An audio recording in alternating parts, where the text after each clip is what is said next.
Hello everybody. Today we are going to start one important topic in nuclear physics, that is law of successive disintegration. Now what this law convey to us? In simple language we can say it is also called the radioactive equilibrium. And by this law of successive disintegration. Now what is this? This law states that a radioactive substance, that is called parent nucleus, it decay into another substance, that is called daughter nucleus, which further decays into a new substance, and disintegration process goes on till some equilibrium is reached. So this is called the law of successive disintegration. What does it mean? It means you have a nuclear radioactive substance. It is definitely it is unstable in nature.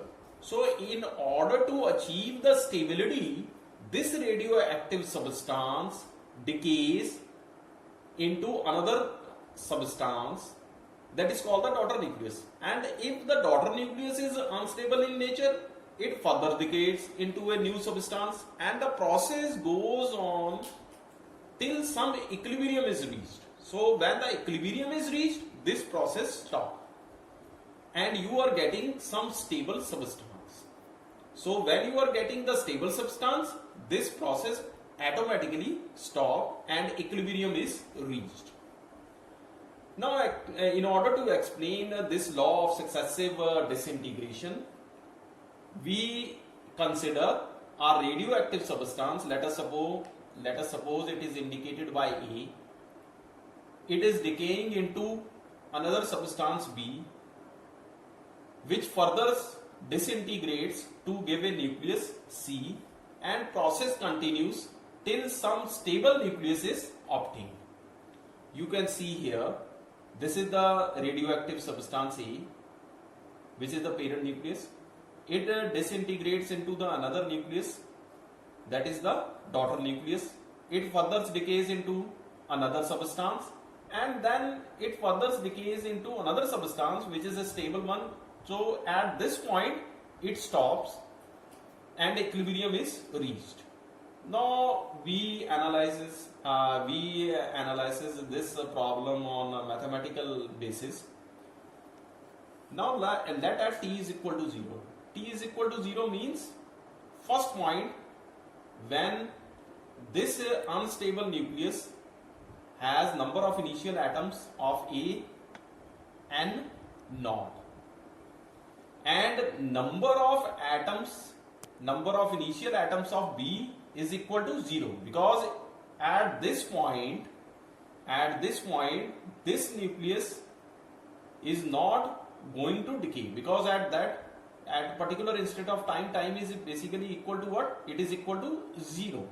So this is the initial time, initial state. You can see the time is not starting.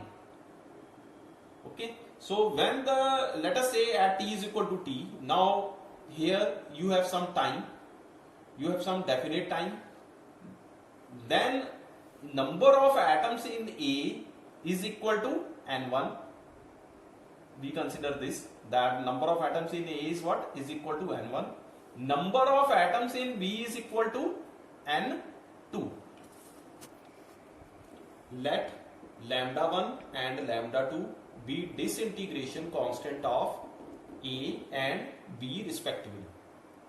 Now rate of formation of B is equal to what?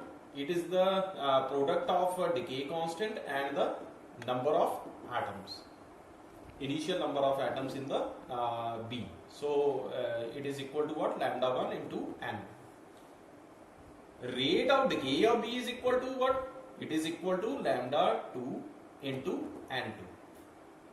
Now net increase in number of atoms of B can be find out by taking the difference of this. So it gives the rate, because it gives the rate of change of this n2 with respect to time t, which is equal to what?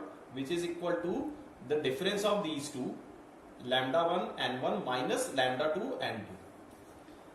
Also, we know that from exponential decay law, n1 is equal to n naught exponential raised to the power minus lambda 1 into t. Now put this value in the above equation. What we get? dn2 over dt is equal to lambda 1 n naught exponential raised to the power minus lambda 1 t minus lambda 2 n2. By rearrangement, this can be written as dn2 over dt plus lambda 2 n2 is equal to lambda 1 n naught exponential raised to the power minus lambda 1 into t. Now multiply both sides of this equation by this factor, exponential raised to the power lambda 2 t. So what we get? We get this dn2 over dt exponential raised to the power lambda 2 t plus lambda 2 n2 exponential raised to the power lambda 2 t is equal to lambda 1 n naught exponential raised to the power lambda 2 minus lambda 1 into t. This can be simply written as this. This is basically the differentiation of d by dt, differentiation of this term, n2 into exponential raised to the power lambda 2 t.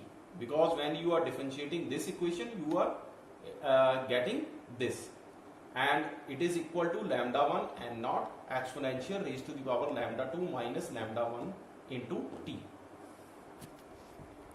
Now integrating the equation d by dt and 2 exponential raised to the power lambda 2 t is equal to lambda 1 and not exponential raised to the power lambda 2 minus lambda 1 t. Now on integrating this equation, what we get? We get n2 exponential raised to the power lambda 2 t is equal to lambda 1 over lambda 2 minus lambda 1 and not exponential raised to the power lambda 2 minus lambda 1 into t plus c, where this c is the integration constant. In order to determine this integration constant, what we do? We consider that at t is equal to 0, and 2 is equal to 0. We know that at t is equal to 0 and 2 is equal to 0. So we have, under this situation, c comes out to be is equal to minus lambda 1 divided by lambda 2 minus lambda 1 into n naught, because when you are putting here t is equal to 0, this becomes 1, and when you put this value here, so this becomes 0. So c comes out to be is equal to this factor. Now put this value in equation. What we get? Put the value of this. We get this equation as, and we can write it like that, n2 exponential raised to the power lambda 2 t is equal to this factors we take common, lambda 1 over lambda 2 minus lambda 1 into n2. So that comes out to be into with this bracket expression exponential raised to the power lambda 2 minus lambda 1 into t minus 1 bracket close. Now divide this equation throughout by exponential raised to the power lambda 2 into t. What we get? We get n2 is equal to lambda 1 n naught over lambda 2 minus lambda 1 into bracket this exponential raised to the power lambda 1 t minus exponential raised to the power minus lambda 2 t. So this is the expression. Here we get the number of atoms, that is n2. So n2 comes out to be equal to this. Now we studied two equilibrium phenomenon. First we understand this process. What is this? Secular or permanent equilibrium. For this we consider or let the half-life of A is much larger than B. What does it mean? It means T half A is very much greater than that of this T half B. So that we can say T half A tends to infinity, and in comparison to this we can say T half B tends to 0. In that case, lambda 1 is much smaller than that of this lambda 2, because this decay constant is inversely proportional to the half-life of the given radioactive substance. So lambda 1 is very much less than that of the lambda 2, and lambda 1 is almost equal to 0. Under this situation, lambda 2 minus lambda 1 is approximately equal to what? Lambda 2. Now under these conditions, what we have exponential raised to the power minus lambda 1 t tends to this exponential raised to the power 0 into t. It is equal to what? It is equal to 1. So under this situation, this factor comes out to be equal to 1 because this lambda 1 is almost equal to 0. Now put these values in this equation, in the previous equation. What we get? We get n2 is equal to n naught lambda 1 over lambda 2, 1 minus exponential raised to the power minus lambda 2 into t.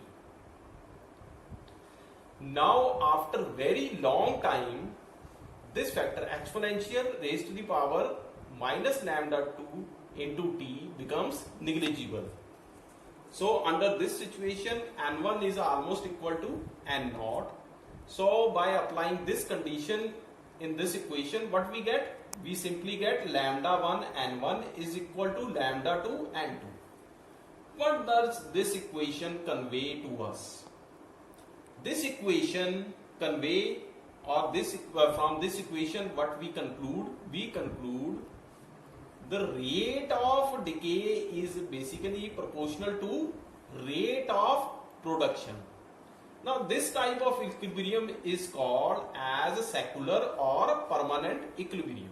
You can see in this graph, this is the graph between number of these atoms between time, and what you can see that this recovery and this decay, this is almost proportional to each other. So this type of equilibrium is called secular or permanent equilibrium.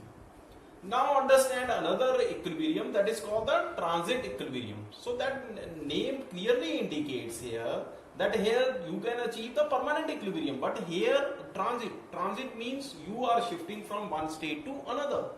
So in this equilibrium, what we have lambda 1 is less than that equal to lambda 2, but lambda 1 is not equal to 0.